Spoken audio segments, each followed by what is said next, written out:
I would go to LA and they'd be like, "Oh, you talk white. Why you talk white?" I'm like, I go to a good school in the IE, and then I go to IE, and you're like, "Why are you so loud? Why are you ghetto?" And I'm like, "I be in LA." Like, can I curse on? Yeah, facts. Very much like, fuck them. If they stop talking shit, beat their ass. Like that kind of energy. Mother would always, sing it, that sing it, boy, that kind of thing. Like having this moment, like, oh my God, like here I am forming all this pressure on myself to be like, yo, how can I do this? And he had took this from a movie. Like I'm over here inspired by something he stole from whatever the actor's name is. Grandma was raising 10 kids in one house in Venice, and I went to that area just recently. It's complete gentrified. You wouldn't know 10 black kids raised right in that house between them Teslas and all them these new modern homes and stuff. But that'd be an sorry. Just side note, if you. That'd be awesome if you talked to that house and did a music video there. I thought about that too. I went to the house. My pops. I was like, "Pops, I'm over here in Venice," and he was telling me, I didn't spend a lot of time in Venice, but he would always tell me these stories, about playing football, being a gondolier and playing football at Venice High, and then him going to my grandmother was a teacher at the church down the street, and fighting people, getting into fights and stuff like that. He was there when they were filming Grease. They filmed Grease at his high school, and he met John Travolta through the fence, and it was like trying to eat off their little table and stuff. Just all these stories that it was like every time I would go back to Venice for the funerals or to visit family, it would just be full of these stories. And I've always grown up just between, I grew up my life in the Inland Empire a lot, but I spent so much time bouncing back and forth between IE and LA. I even had so many of my own personal experiences because my dad grew up around, stayed very close to his friends growing up too. So all his cousins or all his homies and cousins who lived in like South Central area off of Crenshaw, Adams, Harcourt. Like, I had so much of my time, my weekends were spent there because even when we first moved to the IE, if we weren't at my grandmother's house, my mother would work graveyard shifts, so my dad was still working he worked at Daniel Freeman and St. John's in Los Angeles. So if my mom was working graveyard, we couldn't stay at home by ourselves, so he would take us with him. So for the first, I want to say like 11 or 12 years of my life, I was, we hit the 7-Eleven and get on the 10 freeway before the 210 was built and go straight to LA. And I would spend my weekends and my summers in LA off of Crenshaw, off of Adams, and off of Harcourt at my auntie Val's house. And those experiences too, had some of my first fights on them streets, had some of my first, stealing bikes and, all these stories, so many crazy stories, with my cousins that really gave me a very unique experience to be where we're at in California. And I always used to feel like I would go to LA and they'd be like, "Oh, you talk white. Why you talk white?" Like I go to a good school in the IE, and then I go to IE, and you're like, "Why are you so loud? Why are you ghetto?" And I'm like, "I be in LA, like y'all kind of slow." So it just made for a very unique experience because I feel like I was tapped into just two different communities, and I was able to find myself within that, and that's why also it's interesting too, where I look at it like that serendipitous thing where 10 years later, 10, 20 years later, here I am every other weekend driving to LA to go to an open mic or something like that, while also building my music community in the IE and doing it both ways, the same way I've always done it. So I've seen so many artists who like, man, I hate driving I hate driving to LA. I don't know why you like doing that. Or so many people who are from out here who just hate LA. And I just don't have that mentality with it because I kind of grew up on both sides. I have I have, like I said, I have family on both ends. So to me, it's hard to say I hate it. I can say what I dislike about both sides, but the driving in itself is almost therapeutic for me. It reminds me a lot of growing up with my dad.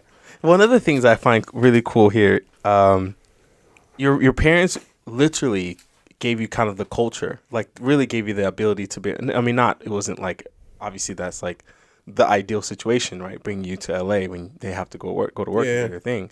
But one of the things it finds is that that you are able to not only have that sense of freedom. One thing I find is really interesting now, kids don't really understand the amount of freedom that it Yeah. comes to be able to make mistakes and to be able to build connections, right? And to get hurt and just have to dust yourself off, right? Yeah. Be outside and really interact with that world, For you know? hours. Just, you know, and you're talking graveyards, so like sometimes it feels like you're out there Yeah. at night, like, you know. So obviously, I imagine that it's a controlled environment. But I think one of the things that I'm really curious about, one of the questions I have for you is that one of the things you mentioned here was that you were very kind of like artistic, and while going into, I mean, younger, I'm not sure if you ever got to explore that then, but going to LA and being in that type of world and environment, what do you find is like something that like in that LA space, do you find like, man, there's nothing like, i.e., like, I guess one of my question is, what gravitated you to LA? What makes you like it so much?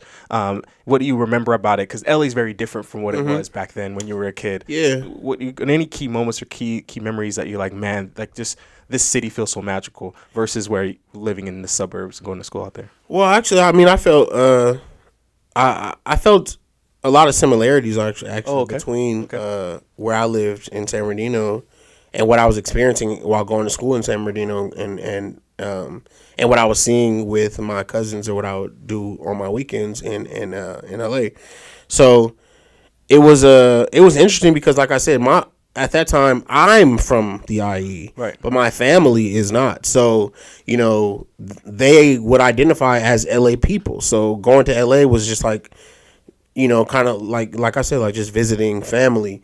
So for me, it was kind of, I felt like this necessity to debunk a lot of stuff that IE people would say about LA, where especially it's the 90s, so there was like, you know, in the area I grew up in, it was heavy gang culture. My cousins were falling into gang culture, you know, being just black at that time.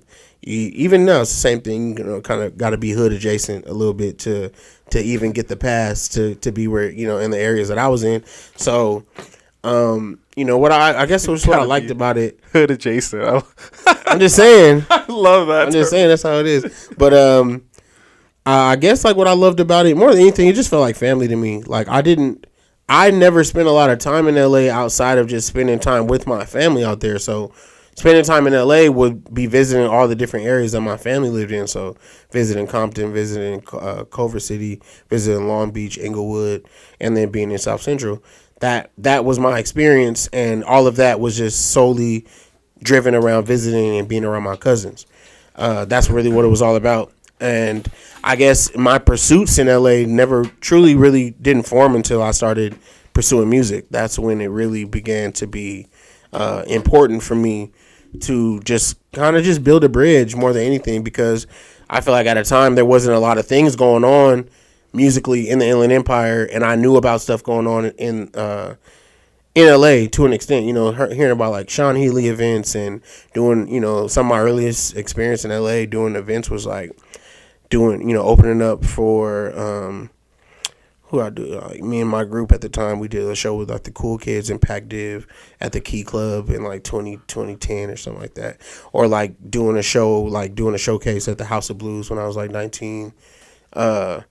You know, that was really my experience at that time. And that was also around the time of like the early days of like the blog era and stuff like that. So I would really just be tapping in with the stuff that I was seeing on the internet and the artists that I was liking, and I would follow up and pull up to events and, you know, kind of get to know them and, you know, kind of like soak up game here and there. And I would do the same thing in the IE as well, like, and kind of just take it wherever I was at. So one of the things you said earlier, you said, and sorry, I'm kind of sorry if I'm stuck in this kind of like early childhood life. Yeah. I'm really curious here because one of the things you mentioned was that like I don't really know kind of like what it feels like to be alone.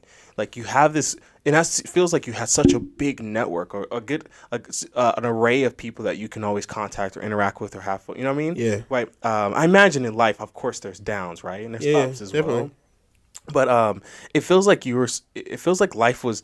I mean, I want to say like, you know, was it good childhood? Do you feel like your childhood was like, hey, I feel like it was having the family as a support system, having an interaction. I feel like I had a good childhood, and in the areas that weren't good, I couldn't tell. And that's really what it's about, That's you know. awesome. So, Yes. and I really credit that to my parents. They just doing their job to allow me to stay in a child's place, whereas opposed to a lot of kids weren't. And even as well, you know, I'm the oldest, so that didn't last very long. You know, when I was like 9 years old, I started having those real conversations with my dad about like, all right, look, I need you to learn how to load this gun. I need you to know how to. This is what we're gonna do if this happens. This is what we're gonna do if this happens. And a lot of those things all started with, all right, this is what you're gonna do first. Like, go get your brothers. So, in that regard, it was it was innocent, like it was fun, Right. and it wasn't like traumatic in that way, but it was all over the place. Like for a large portion of the time when I was a kid, like I saw my parents before I went to bed, you know, or early in the morning before I went to school. And going to school meant waking up at like 5 o'clock in the morning so I could get to my grandmother's house at 6 o'clock in the morning so I can be at school at 9 o'clock. So like for me, that was normal, you know, like I was a latchkey kid also growing up too. So I'm secure being alone, even though I guess like I was alone within a foundation. And I feel like my foundation, I feel at home in certain places. I feel at home in the Inland Empire. I feel at home in LA based on the foundations that I was able to be free in. To be out until the streetlights came on. So then let me dig here because I'm just gonna dig. I'm sorry. No, I'm very fine. fascinated Yeah. here. Yeah. Can you describe your parents' personalities? Can you describe kind of what your father was like? Yeah. You know, what type of man you felt like he was, right? And who he is. I mean, Yeah. kind of not transition now. And it really cares about your mother's side as well because you felt like you had like almost two split worlds you were able to live in. The protectiveness. You mentioned that your great grandmother was, your great grandmother, plastic over everything. Really, hey, everything's organized. She has records, and they're like, dude, he's like some real, Yeah. And also only child as well. But you also mentioned like you had such a big family, such a big space to be able to kind of be yourself and create and understand a little bit more about yourself and feel a little more. I don't want to say vulnerable, but. Because these are cousins, right? No, it's so cousins. They're like siblings too. Yeah, they're gonna, you can't be too soft, right? Yeah, not at all. You know how it is with cousins. I know, yeah. It's a immediate hierarchy war. Like who's the most powerful? But it's cool that you could kind of have this dynamic. So I'm really curious how that feels for you. I'm curious about your parents. My parents probably allowed me to understand duality more than anything. Because my dad, growing up, he was a very hard, strong, stern man to me. Like that was his. Even if that's not what he was trying to put off. And there were times I recognized too that he didn't like being the heavy. He didn't like having to be that. But that's the energy that he gave. Very strong, stern, assertive man.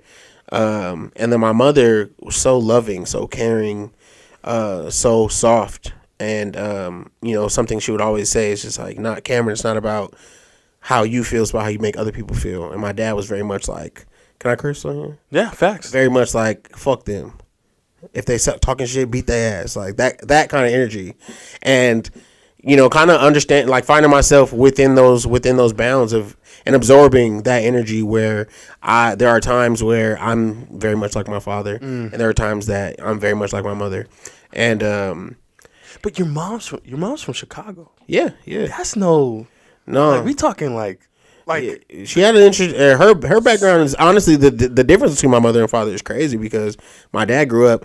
Not to say he didn't grow up like well off or anything like that. It's like I said, it was no. He's the youngest of 10, and it was not easy for all of them either. But my mother's background is completely different too. She didn't really know her father like that, and her mother had her at a young age too, and was very.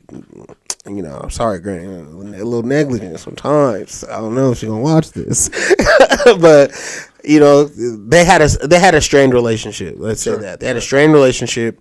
So my mother understands a lot of personal things that my father probably didn't have to experience. But my father, if I was to relate to my father, because what I recognize this within myself, or when he would tell me about love and what that meant to him. It meant like when I met your mother, I empathized with everything. I empathized with her. I saw her heart, and I decided that I wanted to take care of her. And I always was interested in that language, like the language that he would use in saying, like, take care of her, because he was mindful of the things that she had experienced and decided to create a space for her that she wouldn't have to experience those things anymore, or give her a certain life that she hadn't come from, while also, and also continuing the legacy that he came from. And Your parent, they don't lack work ethic. not at all. They My parents are hustlers. Their attitude is like, Yeah. I mean, you know what I mean? Do you feel like especially your mother, I definitely feels like she has a great student kind of mentality here. You know, do you feel like your father was kind of in that same, because nursing and working graveyards is not an easy healthcare. Excuse me, not nursing. Sorry, Yeah, they weren't weren't working nursing, but yeah, working in healthcare. I never even said like hustling in that way, but they're just very smart in what they wanted to do, and the language that they use, even as well. That's why I work in education the way that I do. They would have many conversations with me. It's like, when you get into the job market, you want to work somewhere that isn't going anywhere, somewhere that's not going to go out of business. You understand? So he would say, you can get into healthcare, you can get into education. Schools aren't going to go anywhere, hospitals aren't going to go anywhere, and then they come with great benefits as well. So they stressed that, and they showed that, and what they did, and they worked their way up. I remember my mother had she didn't graduate from high school. She got her GED, and that was probably a byproduct of what she experienced from her own mother and moving around a lot, but she got her GED later. And even now she's a supervisor for Kaiser Permanente without her degree, with just the years of experience. And I remember crying with her, hugging her when she told me, like, I've been clocking in to work for, almost 25 years, and now I'm on salary, and I'm looked to by all these people who felt like they were more educated than me, but I worked myself here.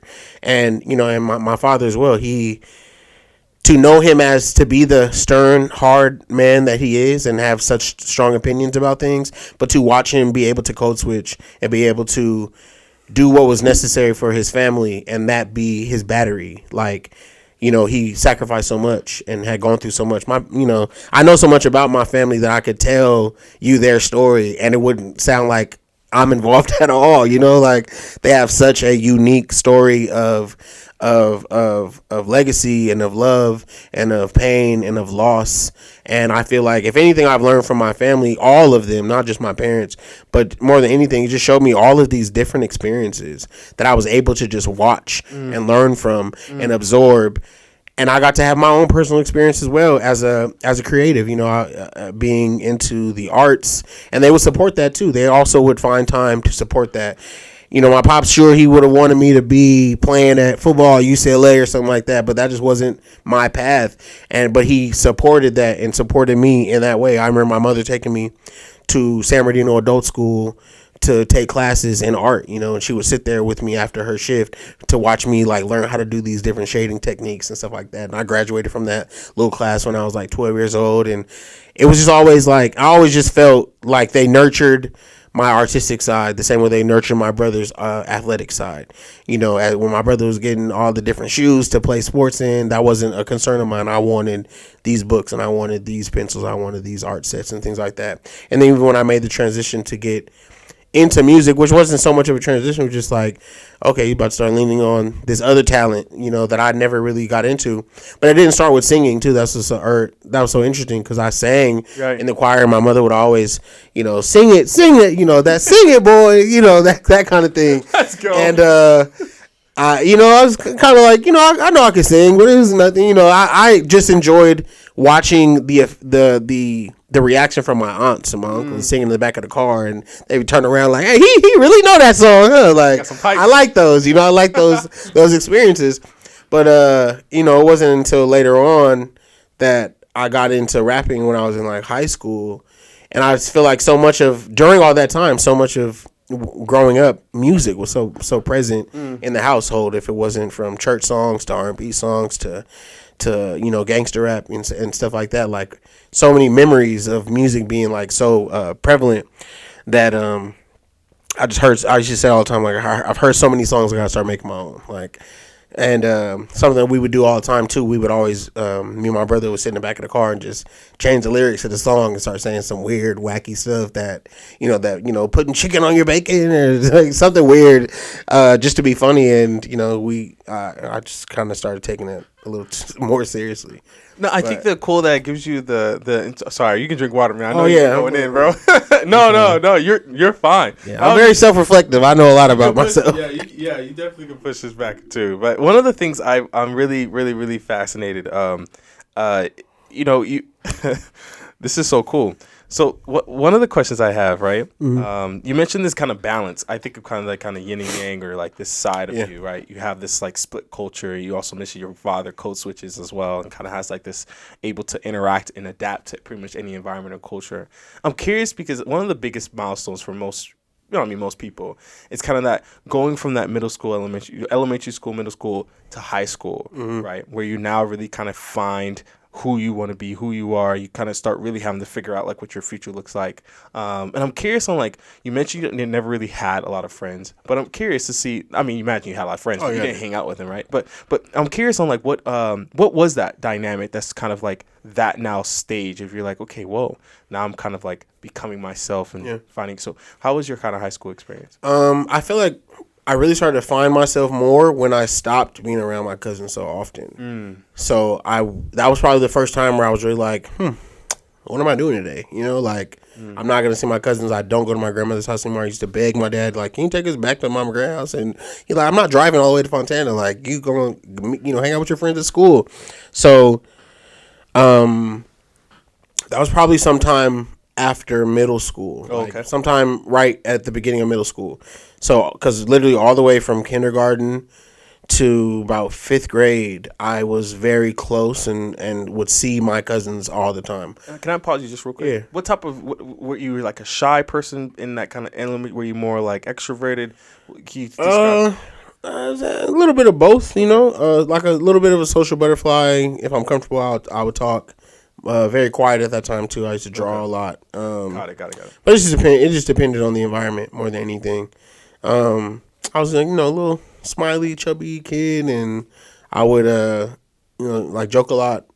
Really into music, really into hip hop more than anything. I remember vividly had this folder that I wrote like every hip hop artist up until that point that I was a fan of on this folder, and it covered the front to the back, and I would really enjoy knowing like Grandmaster Flash and Furious 5, LL Cool J, Run DMC, and Sugar Hill Gang, and then like writing down all my favorite labels and writing to the roster, from every label from Rockefeller to Bad Boy to like all these, that was really big. I was really big on that. So the people that I was friends with, we had a strong connection on music, like talking about rap or rapping or fashion or style, but more everything being hip hop. So the way I dressed, the way I talked, the way like the things that I was into really exuded the hip hop culture that I was into at that time. So I remember me and my brother rushing home every day to watch 106 in Park, or like trying to like control the TV to watch like nothing but music videos, waking up in the morning getting ready for school and watching watching MTV, those early morning music videos, and also just being into so much. Remember they used to play like Maroon 5 like every songs about Jane every morning, and being into all of those things, like, and then also being a big fan of like Michael Jackson and Prince and my posterior art James Brown, and and then I kind of feel like I went through those stages where, when 50 dropped like Get Rich or Die Trying, and we was wearing the oversized t-shirts, and my mom was starting to get a little shook. I remember her telling me like, yo, I heard about this Marshall Mathers LP. Like, you're not going to listen to this. And I remember sneaking into the closet at my house and my homie around the corner let me borrow the CD. And I went to the closet to listen to it, and I was just shocked by what he was saying. He's talking about killing this girl and throwing her in the trunk and all that. And then even when I first heard Get Rich or Die Trying, that was also like the same Christmas where I got like these type headphones, like studio headphones. Right. So I remember being on the bus just like bumping in my headphones every single day. And then at that time it was so huge, like the effect of it was on the news and stuff like that. My parents were, like I said, they came from a different type of background. So when they hear that, they think it's really like that. Or we also have a lot of family members that were really like that. So she'd be like, "You're not gonna wear Pro Club's white T-shirts. I seen them on the news and that kind of thing." And just like I remember this one time, we were just driving home, and my mom was like, "I just want to let y'all know we're not listening to rap anymore. Like rap is not what it used to be. We're not listening to it anymore." Because I loved, I grew up growing up. I loved like House Party is one of my favorite movies. I love Kid and Play. Yes. I always thought like growing up it was gonna look like that when you got to the parties and stuff like that. It wasn't like that. They were shooting them up. Like so, it was just interesting at that time, like finding myself and not growing away from my family, but growing up without being around my family. Like I had such a mixed friend group. I had my friend, my white friends. I hang out with my homie Thomas and Chad and all those dudes, and then I would, that transition from going from high school middle school when you're still relatively a kid, because like I said, I went to a performing arts elementary school from kindergarten to 5th grade, right. And then that was the time to transition. I couldn't, my parents were officially working in the IE. My father worked at Loma Linda. My mother worked at Kaiser Riverside. We weren't going to be driving to LA every single weekend. They didn't want to have to drive to Fontana every single day anymore.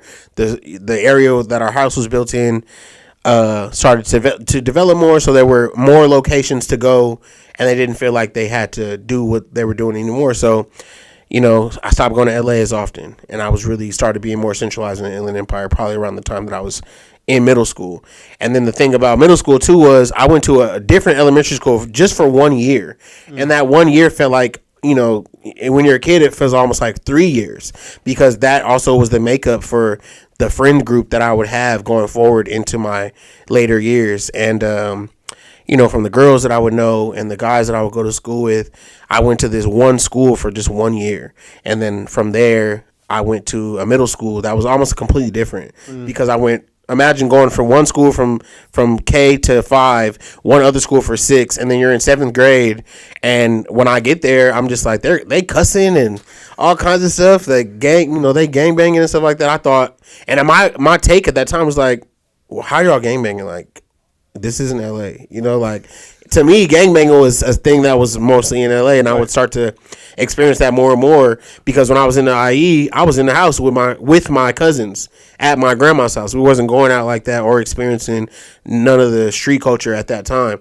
All my street culture stuff that I was learning and seeing was happening when my dad was at work and I was under the care of my auntie, which they would just be in the house or going to, Eminem's barbecue or something like that. And we would be in the streets all day. Me and my cousins ride the bikes, and we ride up and down Adams, up and down Crenshaw, and be all these different places, these different houses. And so to me, I thought that's where it was. And so then when I started going to middle school, that was probably the beginning of like, I'm starting to see, hear more about what's going on in my community. I'm starting to see kids that I'm going to school with getting into gangs and getting into drugs and having sex and, talking about, I went to this party last night, such and such got his ass whooped, or, and starting to really adapt to that and talk to my dad, telling him like, yo, like, I know you grew up in LA, but I'm telling you what I'm experiencing over here is completely different. Like, and I used to say that a lot, like, you grew up where in an area that was primarily black, and y'all would have beef with these different cultures. My cultures that I'm experiencing are all like this big mixing pot, and it be beef, but it's more community based, like these different hoods and stuff like that. Yeah. So I'm sorry. I have 2 questions here. Oh yeah, sure. First one is I was curious if you felt like going through LA, going up Crenshaw, going up, what I mean? Did it feel like a fantasy? You mentioned hip hop's a big thing for you. Did it ever feel like you fantasize like being in a gang life? I don't know, but I'm just curious. No, not really. It was not so much a fantasy, more of like a reality. Like it was more like my like I said, hood adjacent. Like I come from such a big family where I always had somebody that was into something. So my cousins that I was growing up around in LA were kind of like a mirror of me and my brother. Me and my brother is Cameron and Christian, and in LA is William and Wesley. So we would spend so much time with them. A lot of their experiences that we would have these convos. I'm like, yo, like, what are y'all getting into? And just seeing the change happen, like as we got older, from being little kids 5, 6, 7 years old and getting older, 13, 14, and seeing our experiences be different. Seeing our music taste start to grow and be different because the people that they were around was different than what we were around. And I started to see the areas that kept us close was our history, but we started to really grow apart based on the things that they were choosing to do with their lives. And it also was like a lot of the earlier times where I really decided, some of the first choices I ever made was just not to be in a gang because it was just so readily available for me to join a gang because the people I was going to school with or the history I knew being, you know, I could have easily said I'm from such and such crib, like my cousins from LA. Like I saw so many other kids who grew up in IE saying they from such and such, 'cause my uncle from blah blah blah, and you know, I just chose to not be on that. And do you know why? Can I just ask? Do you know why that is? You have this like this big, I don't want to say fascination, but like there's this. Like you said, it's in this music is in your blood. Like it seems like you're less so focused more on the culture but you mentioned that fashion was a big thing, hip hop's a big thing, but it seems like you I don't want to say smart enough, but like I feel like I was definitely immersed in it, but it wasn't even so much smart enough. It was just like I said, it comes down to, you know, there were so many times where I was having these conversations with my parents, arguing with like, I want to wear this or I want to do this. And they were, you know, in the interest of my safety, didn't want me to do these things. And I would be like, why are you trying to, you know, block me socially? Like what, you know, and I was definitely smart enough to make my case to be like, if I want to wear this, what's the difference between y'all wearing afros and bell bottoms when y'all was doing your thing than me wanting to wear, you know, I'm just trying to dress with what we doing. Like, this is what we're doing. And, you know, those conversations where you don't hear it now, but like, you know, why are your pants that big, or why is your shirt that big, or like, you know, not being able to explain those things. It was just like what it was at the time. But I feel like I was definitely immersed in just the culture at that time, and it wasn't called the culture back then. It was just what it was. It was just reality. What it was to be black in that area at that time. Like that's what we listened to. That's what we were dressing like. So, but I definitely feel like I was gonna say, it wasn't so much of it was a choice, but I feel like the choices that I made were a byproduct of the foundation that was made around me, and a lot of that goes back to my aunts, my uncles, my father. So it was almost just not to put words in your mouth, but it's almost as if you didn't need to be a part of that because you had family was enough. Yeah, we the biggest gang already. Yeah, the Grant gang is huge. It's like we don't, you know, in that category. Yeah, so I didn't really need that. Like that makes sense. It wasn't. And I feel like that probably too. I recognize a lot of people who got into gangs that was a byproduct of the area that they were growing up in, or not having people around and got to be a part of something. I never felt like I had to do anything extra to be a part of anything. Like I felt very secure in who I was and where I came from.